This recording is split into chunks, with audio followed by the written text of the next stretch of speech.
They were going to trade her to the stranger to be used for God knew what perverted sexual purpose. She stood there slack-jawed at the horror of it.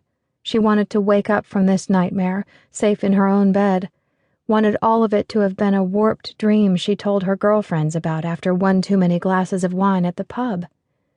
God, how many times had she wished for her old life back? The man waited at the gate, lounging against the side of his panel van. It was apparently loaded to the brim with goodies. Perhaps it would turn out to be a Trojan horse, packed full of ninjas. He'd drive it through the gates and kapow! Bad guys would attack in a flurry of action. Game over. It would serve them right, betraying bastards. Well, some of them. Janey cried openly now, blubbering into a thick wad of tissues. Someone stamped their feet and another coughed, bored or cold, or a combination of both as Neil blabbered on. The wind howled around the grand old stone buildings and shook the leaves in the gum trees. Her insides felt hollow. They had actually done it. Roslyn rubbed at her temples, willing her brain back online. Her hands shook with fear and frustration.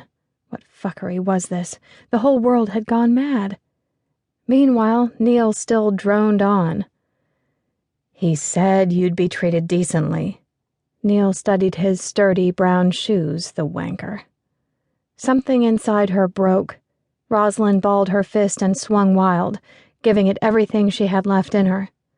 Neil's steel-rimmed glasses flew and blood fountained from his nose, splattering the concrete vibrant red.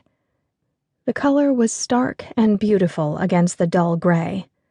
Janey screamed. Mrs. Gardner nodded. Ian grinned.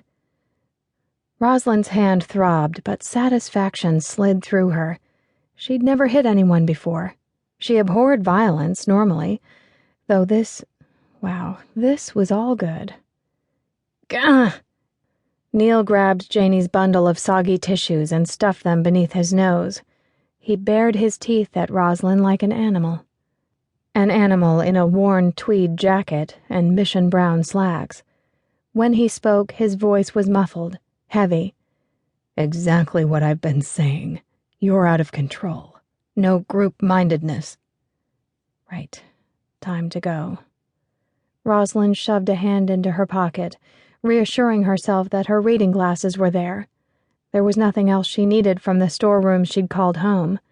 It was one of the few small enclosed spaces with a lock on the inside, partly to keep out the infected, and partly to keep out Neil.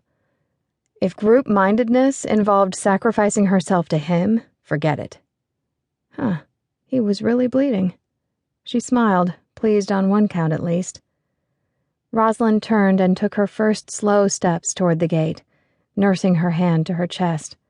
The pain proved to be a useful distraction from her rising fear. The gates were old and ominous. They'd always reminded her vaguely of where the Addams family lived.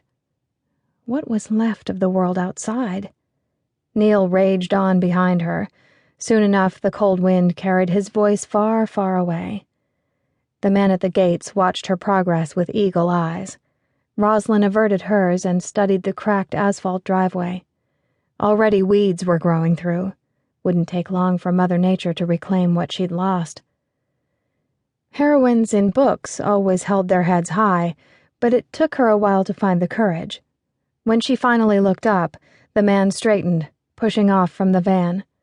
He was built solid in a way that did nothing for her nerves. Getting away from him might just be a bit of a problem. No, she'd manage. Never say die. Behind him, the town lay sprawled out, slumbering. No signs of life. It looked like the southern side of town had burned down. She remembered the sky had been full of smoke. This would be the first time she had stepped outside since the morning of Christmas Eve. She hadn't known where else to go, and she hadn't been the only one. All roads heading west had been choked with cars as people tried to flee. The radio news reports had been full of crazy carnage and chaos. A lab somewhere in Asia had apparently cooked up the bug and accidentally released it. Within days, it went global. No one could have prepared for this. Principal Barry had made the decision to lock the gates, sealing them in. No one had protested.